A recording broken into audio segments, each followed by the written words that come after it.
Okay guys, mabuhay maligayang pagbabalik sa aking YouTube channel. Anong oras na? It's 1 a.m. na, no? Nakakaloka, August 2 na. But anyways, ayun na nga. Actually, ang dami ko kasing ginawa, pero kanina ko pa to dapat ginawa. So, dinaan ko muna sa TikTok bago ko lalagay sa YouTube. But anyways, kahit ayaw ng pag-usapan ng Kim Paulancia ang tungkol sa chika or chismis na pregi nga si Kim 2, meron pa rin talagang mga lumulusot-lusot. Pero ako kasi nabalitaan ko na Kim Paulancia, yun na nga, parang nag-usap-usap na sila na wag nang pag-usapan ito kasi para nga namang sa totoo lang hindi naman talaga nakakaganda to sa image ni Kim, yung ganyan yung pag-usapan, buntis ba siya or hindi buntis. Although yung feeling ng Kim Paulancia masarap sa pakiramdam na malaman na ang idol nila ay pregging. By the way, maraming salamat sa nagbigay sa akin ng t-shirt na ito na isang Kim Paulancia. Then sorry nakalimutan ko kasi hindi naman sinabi ni Ray kung nakalimutan ko kung kanino galing. But anyways, maraming salamat sa iyo. Alam mo na kung sino ka. So anyways, ayun na. So umabot na sa point, nakita niyo naman sa thumbnail na napag-usapan na rin talaga sa TikTok. At sinasabi nga na etong isa talaga nakakaloka. Parang inassume na rin kasi sinabi niya parang ganun pala talaga ngayon, ano? Talagang lahat nababother, lahat gustong makialam, lahat gustong may opinion, lahat may chika. But anyways, etong sabi ng isang nag-comment sa TikTok, sabi niya, not a mom, but I'm a nurse. I can tell that that's a baby bump. If I'm wrong, isusoli ko ang license ko. Medyo malaking hamon yan dahil talagang tinataya niya ang lisensya niya, ang pagkatao niya na halos yan kasi pinag-aralan mo yan ng matagal. At dun nga biglang sumagot tong si Sian Dominguez na kasama nila sa Showtime din, di ba? Of course, hindi ko siya masyadong kilala, although alam mo hindi siya masyadong feel ng Kim Paulancia because or siya pa yung hindi masyadong feel or may iba pa. But anyways, ayun na. Kasi hindi, mayroon kasing Kim Paulancia na hindi feel yung ibang host ng It's Showtime because feeling nila mas maepal yung ganong tipo. But anyways, dun nga sa comment na yon na si Mix D na tamang but I'm a nurse, bigla siya nag-comment, isauli mo na po, ako na nagsasabi. O yun, parang klarong-klaro na sinabi niya na isauli mo na dahil hindi nga buntis si Kim. So, ayun na. So, from there, marami nang nag-react talaga. Siyempre, at sinasabi nga nila na eto na, may nagsumirit tuloy doon, sabi ni isa, hindi naman kayo close ni Kim, so mga ganong chika. So humirit naman na, ay nakakasama, humirit to sumagot doon siya na sabi na, ay nakakasama ka namin lagi, question mark. Parang sinasabi niya, wala kayong alam sa closeness nila sa It's Showtime, yung mga ganon. So well, ayun na. Pero syempre marami pa rin lumaban sa kanya, marami nagsasabi na may humirit pa nga doon na, hindi ka ba na-inform ni Kim? Yung gano'n, parang sinasabi, parang gustong sabihin nito nag-comment na to, na baka ikaw lang di nakakaalam, baka hindi sa'yo sinabi ni Kim. Yung tipong gano'n yung dating. So, ang sagot niya, sabi niya sa'yo, yung gano'n naman, di ba? Yun ang sagot niya. Talagang palaban din siya sumasagot.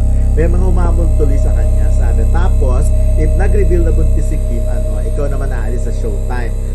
Total pala, buti ka lang naman doon. Ilan sa mga anak namin, napadaanan namin yan. Sana hindi ka na lang nag-comment. Si Kim nga, tikom ang bibig. Doon pumapasok yung question ko. Tama ba ang ginawa ni Sian? Nasagutin yung mga, halimbawa, yung mga nagko-comment about doon sa TikTok. Tama ba na siya ang magsabi,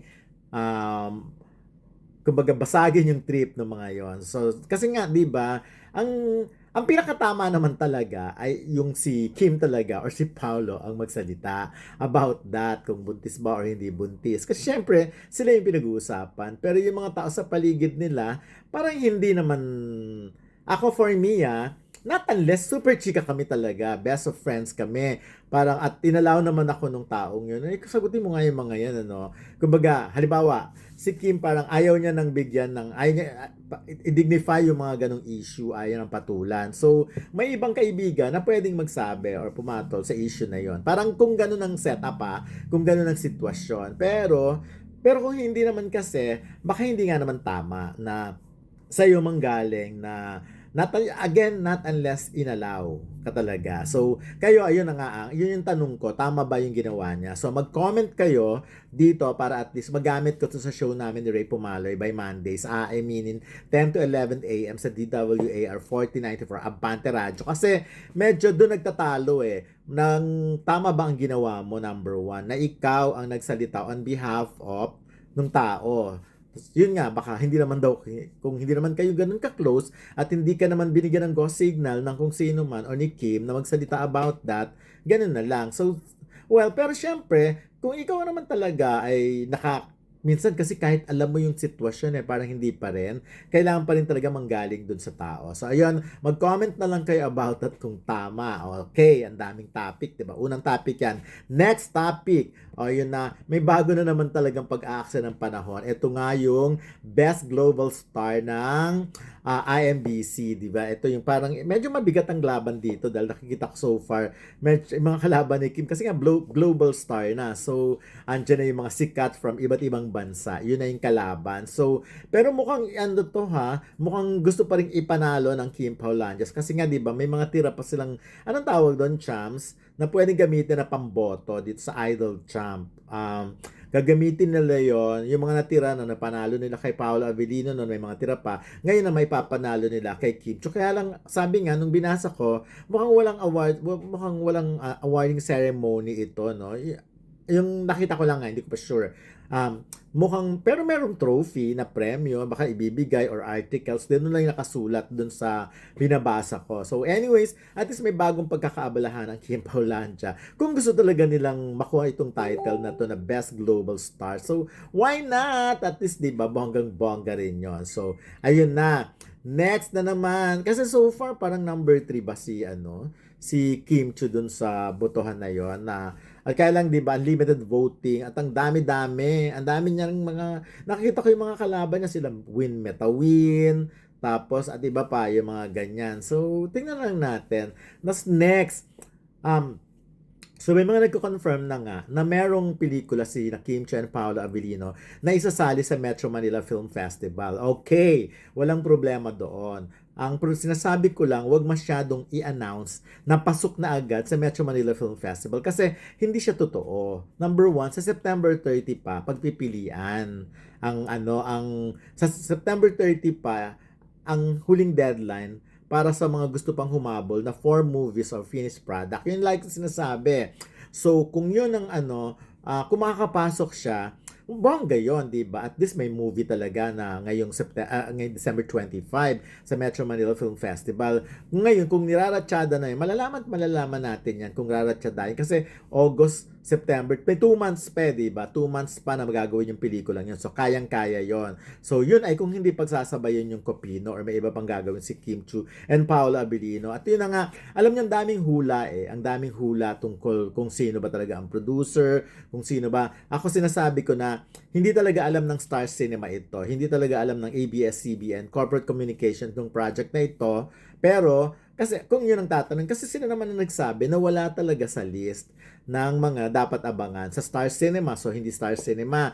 So, may nagsasabi na ibang production nga raw. Etong, di ba, nababasa naman natin, yung production na yon ay nakatrabaho na ni Paolo Avellino noon na naging, I think naging director or producer. Parang ganun na lang ang pwedeng masabi. Ilan lang naman ang mga pelikula. Halimbawa, bilangin nyo lang yung mga pelikula ni Paolo Avellino, di ba? Makikita nyo yan So, more or less, madali lang mahulaan. Pero sana nga ako, ang wish ko talaga, makapasok din ito sa December para at least may kakaibang na naman, init na nararamdaman ng Kim Paulanja. Kaya lang, sabi nga nung iba, medyo concerned sila. Ang daming gastos ng Kim Paulanja, di ba? So, medyo tigil muna. Pero syempre, hindi naman papaawat ang Kim Paulanja. Ngayon pa lang, marami tayong kababayan abroad na Kim Paulanja na willing mag-sponsor sa mga black screening. At yun ang hintayin natin, di ba? Kami talaga siguro, iba nga ipapamahala sa amin yung mga black screening. Kami ang magpo-provide nun, mag-i-invite lang ng Kim Paulanja. So, yung mga ganyan. So, anyways, nakaka-excite na naman itong August, September, itong remaining months natin ngayong 2026. bonggang-bongga, sobrang exciting. But anyways, going back dun sa tanong kanina, sa tingin nyo tama ba ang ginawa ni Sian? Of course, ayun na lang muna. Sa tingin nyo rin ba, tama ba na i-announce na may movie agad na sa December 25 ang Kim Pao? Yung mga ganong tipo, no? At sa tingin nyo ba, tama bang ilaban uli si Kim Chu para dito sa Best Global Star? So, sagot na. Maraming salamat sa patuloy na pag-support sa aking YouTube channel. Siyempre sa Aminin. At yun na, ano naman sa Facebook, magbigay naman kayo ng star. So, okay, mag-send naman kayo. Yun na muna po. Bye!